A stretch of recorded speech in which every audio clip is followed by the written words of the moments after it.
Lockdown আপনারা সবাই কেমন আছেন? আশা করি ভালো আছেন। যদিও সবাই নাই, নিজের মানে নিজের জন্যই ভিডিওটা করা। এখানে আজকে পঞ্চম ক্লাস, তো চিন্তা করতেছি যে দেখি ওইটা কি পড়ায় তার আগে এই যে আগের যে মিনিংগুলা ছিল, মানে ওয়ার্ড মিনিং, এগুলা একটু রিভিশন দিয়ে দেখি পারি কিনা। ঠিক আছে, তো আই শিশু, আচ্ছা,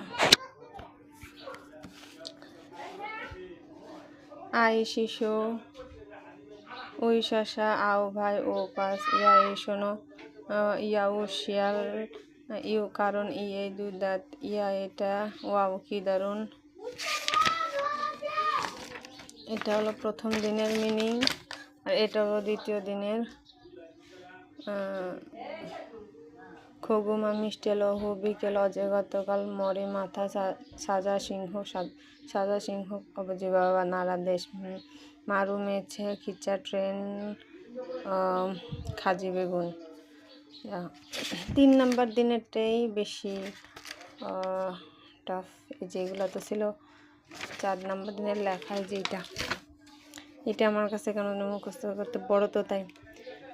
ফাজি প্যান্ট, ফাগুনি ঝুড়ি, খাদা যাওয়া, হাদা করা, ফোদা দেখা, ছাদা ঘুমানো, ইয়াগি ইয়াগি ইয়াগি গল্প কথা, ইয়ে হ্যাঁ, ফাদা সাগর, নাবি প্রজাপতি, উইসা ডাক্তার, উইজা চেয়ার, ঝাড়ু বস্তা, ঝমনি পকেট,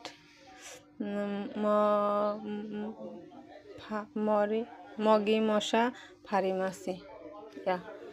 তো এইটা হলো আগেরগুলা রিভিশন দেওয়া। এই তো এগুলো আগের রিভিশন দিলাম। তো এখন হলো আজকের ক্লাসে কি শিখায় দেখি আগে। আগের দিনের এইখানে এটা লেখা ছিল, যেহেতু এটা লাগে না, ওই আগের পেজে লেখা লেছি। তো আজকের ক্লাসে সংযুক্ত ব্যঞ্জন বর্ণ। তো দেখি সংযুক্ত ব্যঞ্জন বর্ণ কোনটি এবং কি কি। তো সংযুক্ত ব্যঞ্জন বর্ণ 5টি, যেটা হলো এই যে সাংগিয়ক, 2টা গিয়ক মিলে সাংগিয়ক, যেটা আবার কোরিয়ানেও লেখা দিছে সাং। ইয়ংটা কোন জায়গা? ইয়ংটা আই থিঙ্ক এই 2টার নিচে। সাং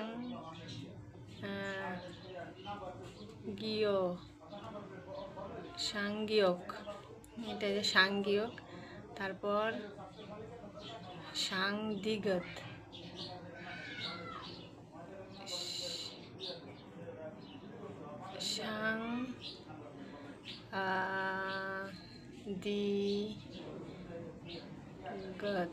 সাংদিগত।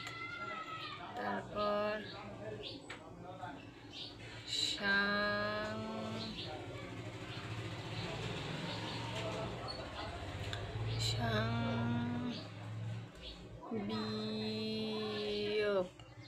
সাংবিয়ক,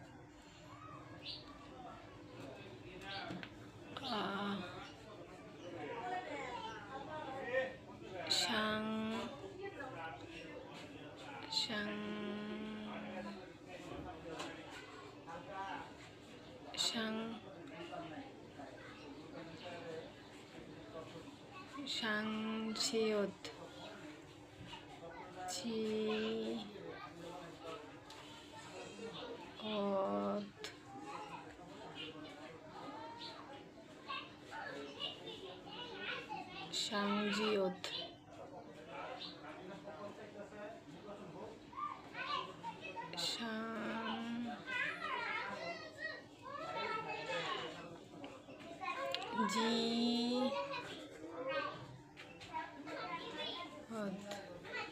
তো এইটা হলো লেখা, যে এটা হলো লেখা দিছে। এখন দেখি কি দেখি। এই যে এখানে সাং বলতে যেটা বলতে সাং মানে যুক্ত, মানে সাংগিয়ক, যুক্ত গিয়ক, সাংদিগত, মানে জোড়া দিগত, সাংবিয়ক, সাংশিয়ত, সাংজিয়ত। এটা কোরিয়ার ভাষায় এই 5টা এগুলোর যুক্ত বর্ণ আছে। তো আগে দেখি সামনে কি। তো ফ্রেন্ডস, আজকে যতটুকু দিল, আজকে বেশি নাই, ভাষায়। এতটুকুর ভিতরে যেটা বোঝাই দিল সেটা হলো এই যে সাংগিয়ক, জোড়া গিয়ক, জোড়া দিগত, জোড়া বিয়োগ, জোড়া সিয়ত, জোড়া জিয়ত, মানে সাংগিয়ক, সাংদিগত, বিয়োগ, সাংসিয়ত, সাংজিয়ত। এটা হলো যে কোরিয়াতে লেখা সাং গিয়ক বা সাংদিগত, সাংবিয়োগ, সাংসিয়ত, সাংজিয়ত।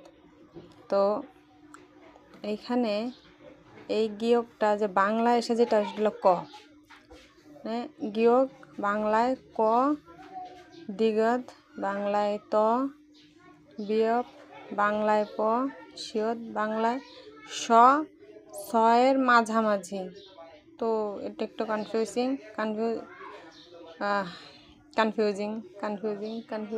আমি ভুলে গেছি। কনফিউজিং না ভার্বে যায় তো ইংরেজি,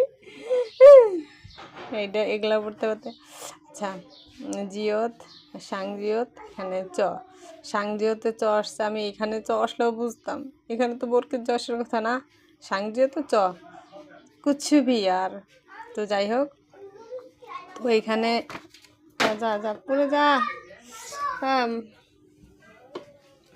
আজকে খাতারও মনে মাথা ঘুরে গেছে, এখনই অবস্থা, সামনে না জানি কী হবে।